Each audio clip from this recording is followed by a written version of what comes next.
Buhari, blame yourself. Because it takes a terrible person to hold a terrible person. That's why God gave you a terrible person. Because you are terrible. Because if you are not terrible, how can you sit down and become an Esau that you cannot hold your authority for today? You sold your right. You sold what your children supposed to be part of the commonwealth of joy. You sold it. I engaged my nephews and nieces during the EndSARS. During the EndSARS, I was here. Me and Minister Emmanuel, we left church here around 1. I didn't get home until 4 a.m. in the morning. 4 a.m. on Sunday, after service on Sunday. At what time do we leave here? Around 1. We didn't get home until Monday morning, 4 a.m. And you think somebody like me would be happy that you are fighting EndSARS? But look, in our own days, let me be clear with you. You cannot come to my mother's house and you dress shabbily. You bring in a man to your parents and his trouser is here. And you say you are psych. Or your trousers not be like this. Then you see, you do not look at that type of trouser. The trouser, that one is here. Because you want them to see this. What kind of nonsense? Look, let me be clear with you. Every stupidity in the West is not something you need to import here. If you see the children of the upper class in the West, they don't behave in that stupid way. You will not sit down and put their trouser. You wear another trouser. You use your own money. You need freedom. You need true freedom. You use your own money. You turn to pieces your own jeans. And you say you are not being cursed in your family. There is a curse on you already. Because even the money you use to buy the jeans will be angry. You use your own money. You turn the jeans to pieces so that a new version, a new one, a new style to see you. If my daughter bring that kind of a man to the house, I will just tell you that you are lost. A lost generation. That lost generation need to do what? The Bible says, come back unto me. Because you have traveled. Jeremiah said, look, you have traveled through the old path, the wrong path. This is the path that I want you to come. I said, come back to the old ways. The old way that your forefathers traveled, that I embraced them. And I fought for them. I defended them. Today, miracles no longer happen in the church. Why would it happen? Because the gospel has been polluted. What do I say? The gospel has been what? It's polluted. It's all about social gospel. What God can do for you. How you can prosper. How you can be blessed. How you can do this. How you can do that. What happened? If God will not prosper you, does that diminish what God happens to be? You will see the name God. You will see the name God. You will see the name. You will remain God. When we're talking of true freedom, true freedom involves so many things. I can continue to talk for a very long time, but today is not the day to talk for a long time, but just to provoke you. This person said something about Bob Marley. I don't know if you know that song. It's redemption song. The old pirates, yes, they rob her. Sold her to the merchant ship. 10 minutes after the two had from the bottomless pit.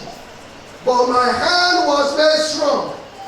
That by the Almighty will forward this generation triumphantly. Guess what the next verse said? Won't you help to sing these songs of freedom? Because all I have ever had, redemption songs. Emancipate yourself from mental slavery.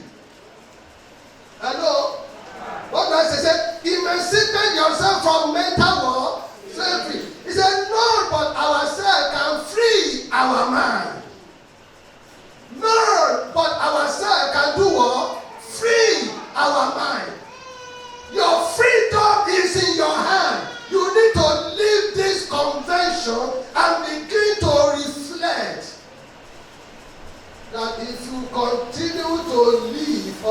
PDP and APC.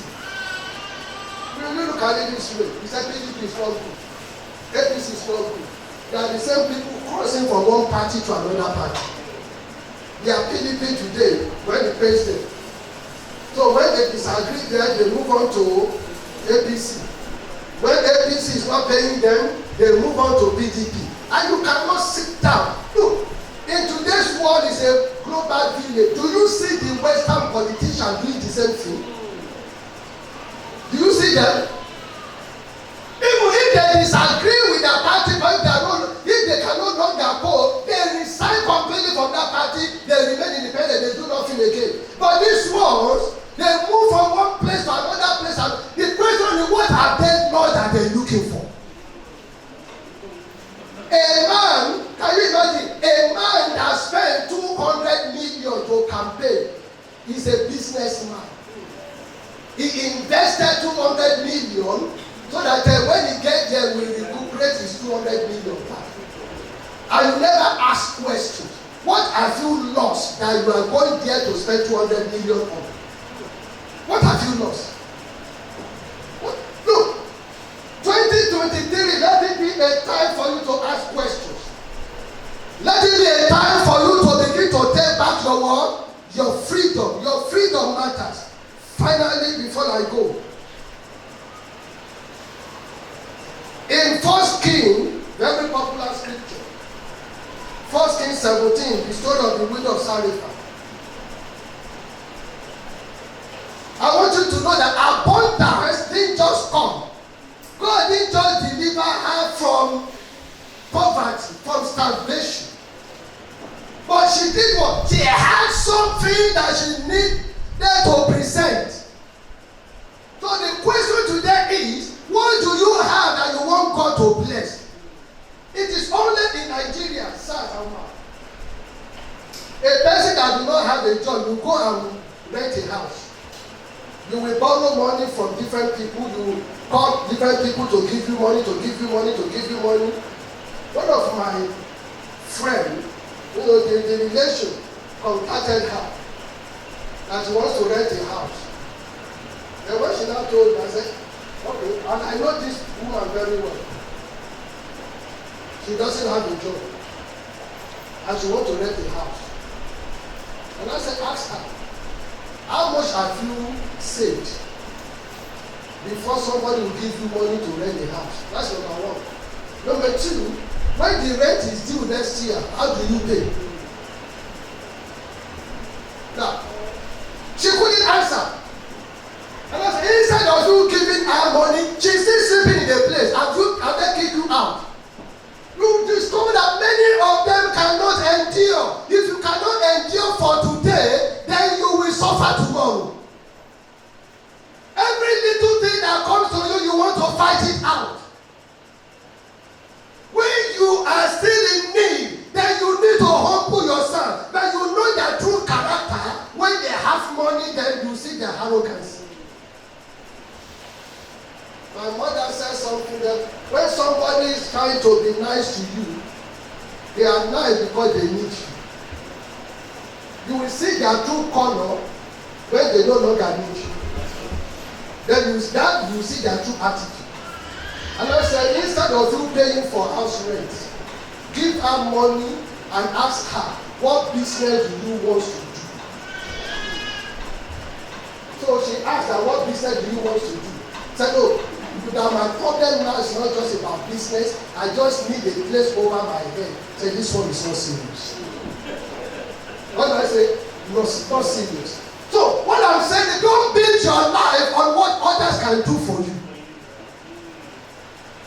But build your life on what God can do for you. In the process, you need to be an active participant in what God wants to do for you.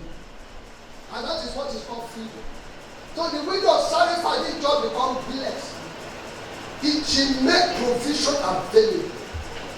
It was based on that provision that abundance came. But here you are today. We are talking about true freedom. True freedom. True freedom, as I've said this word, is costly. It is costly. If you don't care about yourself, care about the generation coming.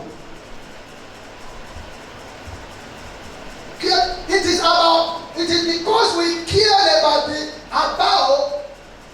people.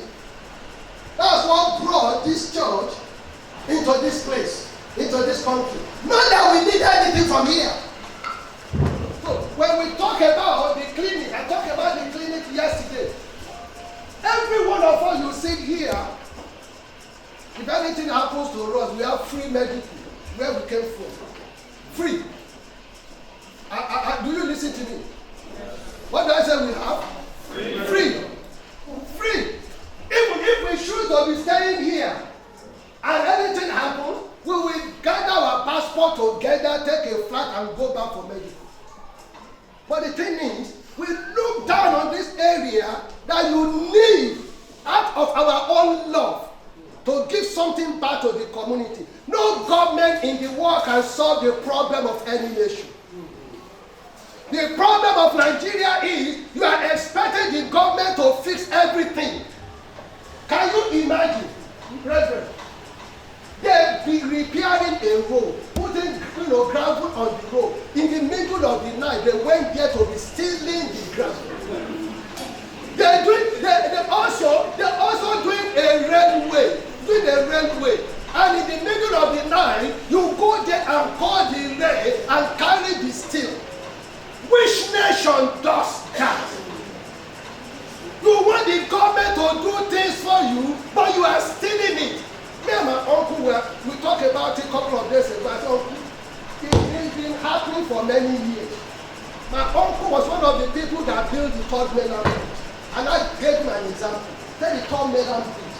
There used to be all this metal on the road to divide the road, to make sure to give strength. Guess what they do in those days? 40 years ago, they will go there in the middle of the night and cut it and use it to make stone. What kind of generation? What kind of people